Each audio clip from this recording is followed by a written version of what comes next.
আসসালামু আলাইকুম। Hi guys, আমি মোহাম্মদ নুর আলম। আমি আজ চলে আসলাম আপনাদের মাঝে নতুন একটা টপিক নিয়ে।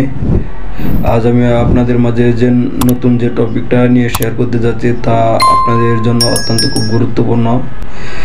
আশা করি আপনারা সবাই ধৈর্য সহকারে আমার এই ভিডিওটা দেখার চেষ্টা করবেন, কারণ আজ আমার ভিডিওতে রয়েছে কিছু গুরুত্বপূর্ণ কথা যা আপনাদের জন্য অত্যন্ত খুব গুরুত্বপূর্ণ। আজ আমি যে বিষয়টা নিয়ে আপনাদের মাঝে শেয়ার করতে যাচ্ছি সেটা হলো গার্মেন্টস। গার্মেন্টস কাকে বলে, গার্মেন্টস ফুল মিনিং কি? আশা করি সবাই সম্পূর্ণ ভিডিওটা দেখার চেষ্টা করবেন, এবং যারা আমার চ্যানেলে নতুন তারা অবশ্যই আমার চ্যানেলটা সাবস্ক্রাইব করে রাখবেন এবং নিচের কলিং বেলটা অন করে রাখবেন। তাহলে শুরু করা যাক যে গার্মেন্টস কাকে বলে, গার্মেন্টসের ফুল মিনিং কি। গার্মেন্টস কি? গার্মেন্টসের ফুল মিনিং কি? অ্যাপারেল শব্দের অর্থ কি? সুইং শব্দের অর্থ কি?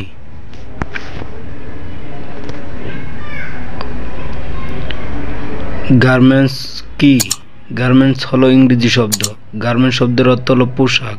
অ্যাপারেল শব্দের অর্থ হলো ফ্যাশন। গার্মেন্টস ফুল মিনিং কি और গার্মেন্টসের পূর্ণ রূপ কি? গার্মেন্টসের ফুল মিনিং: জিতে জিনিউন আসল, এতে অ্যামাউন্ট মূলধন, আরতে রেগুলারলি প্রতিনিয়ত, এমতে ম্যান পাওয়ার জনশক্তি, ইতে ইয়ান উপার্জন, এনতে ন্যাশনালিটি জাতীয়তা, টিতে ট্যালেন্ট লক্ষ্য, এসতে স্ট্যান্ডার্ড মানদণ্ড। সুইং শব্দের অর্থ কি? সুইং শব্দের অর্থ সেলাই।